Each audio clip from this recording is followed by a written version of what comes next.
పద్మపీఠం, దాని మీద ఆయన పాదాలు, మెడలో వేసుకున్నటువంటి సాలగ్రామాల మాడలు,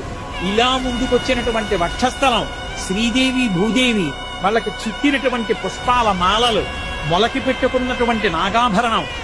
ఆ పైన ఈ చేత్తో పట్టుకున్నటువంటి చక్రం, ఈ చేత్తో పట్టుకున్నటువంటి శంఖం, ఇలా చూపిస్తున్నటువంటి వరదహస్తం, దాని నిండా వజ్రాల తాపడం, ఇందరికీ అభయం ములిచ్చు చేయి కందువకు మంచి బంగారు చేయి అని అన్నమయ్య పొంగిపోయినటువంటి ఆ చెయ్యి, సున్నా చుట్టినట్టున్న చిరునవ్వు నవ్వుతున్నటువంటి చిన్న గుంటటి మూతి, దాని కింద గడ్డం మీద కర్పూరపు మచ్చ,